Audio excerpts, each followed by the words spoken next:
शिरूर तालुक्यात टोमॅटो उत्पादक शेतकरी संकटात सापडलेत। सततच्या पावसामुळे टोमॅटो पिकावर रोगांचा प्रादुर्भाव पाहायला मिळतोय। पीक विविध बुरशीजन्य जीवाणूजन्य रोगांच्या विळख्यात सापडले। पानांवर डाग, फळं कुजणं, झाडे वाळणे अशा अनेक समस्यांमुळे उत्पादनात मोठी घट होण्याची भीती व्यक्त केली जाते। त्यामुळे शेतकऱ्यांसमोर आता आर्थिक संकट उभं ठाकलंय। या संपूर्ण परिस्थितीचा आढावा घेतलाय आमचे प्रतिनिधी अमोल दरेकर यांनी।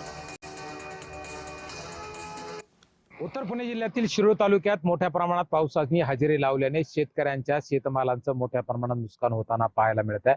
मी सध्या टोमॅटोच्या शेतामध्ये उभा आहे। आपण पाहू शकता की टोमॅटो पीक हे खऱ्या अर्थाने शेतकऱ्यांसाठी नवसंजीवनी अर्थिकदृष्ट्या महत्त्वाचं असणारं हे पीक या पावसानं खरं तर अक्षरशः कोलमडून जाताना पाहायला मिळत आहे। या पिकावरती अक्षरशः रोगाचा प्रादुर्भाव होताना पाहायला मिळत आहे। करपा असेल, मुळकूज असेल, त्याचप्रमाणे मावा यांसारख्या रोगांचा प्रादुर्भाव होताना पाहायला मिळत आहे। या शेतामध्ये अक्षरशः पाण्याचा जो मोठ्या प्रमाणात आहे ते साचताना पाहायला मिळत आहे आणि त्यातूनच कुठेतरी शेतकऱ्यांच्या आर्थिक घडी बिघडताना पाहायला मिळत आहे।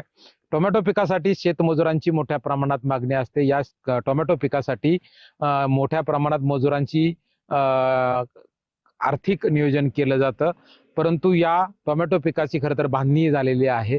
परंतु सतत कोसळणाऱ्या पावसामुळे शेतकऱ्यांच्या या पिकाचं अक्षरशः नुकसान होताना पाहायला मिळत आहे। करप्यासारख्या रोगाने हे पीक अक्षरशः ग्रासल्यानं हा फळ अक्षरशः उपटून फेकून देण्याच्या स्थितीत असल्याचं पाहायला मिळत आहे। या पिकावरती मोठ्या प्रमाणात रोगनाशक अशा रासायनिक खतांचा वापर केला जातो। त्याची आर्थिक घडी बसवणं सुद्धा आता शेतकऱ्यांना कुठेतरी तोट्याचं गणित पाहायला मिळत आहे आणि त्यामुळे हा जो फळ आहे, तो टोमॅटोचा फळ आहे, तो सोडून देण्याची वेळ शेतकऱ्यांवरती येताना पाहायला मिळत आहे। अमोल दरेकर, जय महाराष्ट्र, शिरूर, पुणे।